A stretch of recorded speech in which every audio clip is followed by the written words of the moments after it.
नमस्कार मित्रों, स्वागत है आप सभी का हमारे यूट्यूब चैनल स्टोरी क्लाउड पे। तो मित्रों, जैसा कि आप सभी टाइटल और थंबनेल देखकर समझ ही गए होंगे कि आज की हमारी वीडियो किस टॉपिक पर है। तो जी हाँ मित्रों, आज की इस वीडियो में हम आपको बताएंगे कि इसरो यानी इंडियन स्पेस रिसर्च ऑर्गेनाइजेशन ने आखिर किस चीज़ में कामयाबी पाई है, और हम आपको यह भी बताएंगे कि इस चीज़ के आखिर क्या फ़ायदे हैं, और साथ ही साथ हम आपको कुछ एक्स्ट्रा फैक्ट्स के बारे में भी बताएंगे। तो बिना किसी देरी के हम चलते हैं अपने वीडियो की तरफ। तो दोस्तों, आइए जानते हैं कि इसरो ने आखिर किस चीज़ में कामयाबी हासिल करी है। तो जैसा कि आप सभी ने दोबारा इस्तेमाल हो सकने वाली लॉन्च व्हीकल पुष्पक के बारे में तो सुना ही होगा, जिसका कुछ समय पहले इसरो ने परीक्षण किया था। अब इस परीक्षण का जो आउटकम है वह आज यानी 22 मार्च शुक्रवार की सुबह 7:10 पे निकल के आया है, जिससे कि इसरो को एक बड़ी सफलता प्राप्त हुई है। अगर हम इसके बारे में और अच्छी तरह से जानें तो कर्नाटक के चित्रदुर्ग स्थित एरोनॉटिकल टेस्ट रेंज में शुक्रवार की सुबह करीब 7:10 पे इसरो का रीयूजेबल लॉन्च व्हीकल पुष्पक सफलतापूर्वक ऑटोमेटिक तरीके से रनवे पर लैंड हुआ है, जिससे कि इसरो को आज एक बड़ी सफलता मिली है। दरअसल इसरो की रीयूजेबल लॉन्च व्हीकल तकनीक लॉन्च व्हीकल को दोबारा इस्तेमाल करने की तकनीक का परीक्षण सफल रहा है। रीयूजेबल लॉन्च व्हीकल की सफल लैंडिंग पर इसरो ने बयान जारी कर बताया कि रीयूजेबल लॉन्च व्हीकल तकनीक के मामले में इसरो ने बड़ी कामयाबी हासिल की है। इसके पहले भी इसरो ने जो 2 परीक्षण करे थे वह भी सफल रहे थे।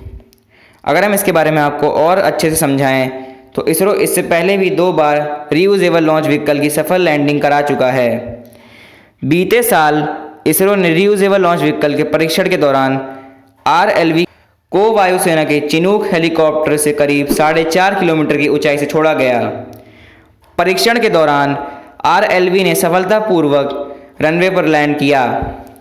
RLV ने brake parachute, landing gear brake और नोज व्हील स्टीयरिंग सिस्टम की मदद से सफल लैंडिंग की। रीयूजेबल लॉन्च व्हीकल की सफल लैंडिंग से इसरो द्वारा विकसित की गई तकनीक जैसे navigation, control system, landing gear और डिक्लेरेशन सिस्टम की सफलता पर भी मुहर लग गई है। तो ये थे इसके कुछ फ़ायदे। अब अगला जो फैक्ट आता है वह यह है कि अंतरिक्ष अभियानों की लागत में आएगी कमी। इसको सुनने के बाद आपके मन में यह सवाल आएगा कि आखिर कैसे अंतरिक्ष अभियानों की लागत में आएगी कमी। तो इसको समझते हैं। तो इसका उत्तर कुछ इस प्रकार से है कि पहले के परीक्षणों के आधार पर इसरो ने इस बार RLV के एयर फ्रेम स्ट्रक्चर और लैंडिंग गियर को पहले की तुलना में और ज़्यादा मजबूत बनाया है, ताकि लॉन्च व्हीकल लैंडिंग के वक्त ज़्यादा भार को भी वजन कर सके। और reusable launch vehicle Pushpak mission को विक्रम साराभाई स्पेस सेंटर ने लिक्विड प्रोपल्शन सिस्टम सेंटर और इसरो की एयरसियल सिस्टम्स यूनिट के साथ मिलकर पूरा किया गया। साथ ही वायुसेना ने भी इसमें सहयोग किया। रीयूजेबल लॉन्च व्हीकल तकनीक इसरो की सबसे चुनौतीपूर्ण तकनीक में से एक है। इस तकनीक की मदद से इसरो के अंतरिक्ष अभियानों की लागत कम होगी।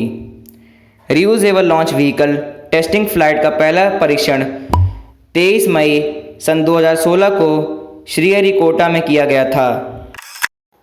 अब आखिर में जो फैक्ट आता है वह यह है कि कम दाम में मिलने वाले बनेंगे अंतरिक्ष मिशन। अब आप लोग कहोगे कैसे, तो ये जानते हैं इसका उत्तर। तो इसरो चीफ S सोमनाथ ने बताया कि भारत के अंतरिक्ष मिशन को किफ़ायती बनाने के लिए पुष्पक लॉन्च व्हीकल को भारत में बनाना एक बड़ा और चुनौतीपूर्ण कदम था, क्योंकि लॉन्च व्हीकल में ही सबसे ज़्यादा इलेक्ट्रॉनिक पार्ट्स होते हैं। ऐसे में दोबारा इस्तेमाल होने वाला लॉन्च व्हीकल बनने से या व्हीकल मिशन की सफलता के बाद वापस पृथ्वी पर सुरक्षित उतर सकेगा और अगले मिशन में फिर से इसी लॉन्च व्हीकल का इस्तेमाल किया जा सकेगा। अर्थात अंतरिक्ष में कचरा कम करने की दिशा में भी ये एक अहम कदम है। धन्यवाद। उम्मीद करता हूँ आपको सारे पॉइंट्स अच्छे से क्लियर हो गए होंगे। तो अगर आपको ये वीडियो अच्छी लगी हो तो इस वीडियो को एक लाइक कर दीजिएगा और साथ ही साथ हमारे यूट्यूब चैनल को भी सब्सक्राइब कर दीजिएगा। मैं मिलता हूँ आपसे अगली वीडियो में, तब तक के लिए बाय बाय।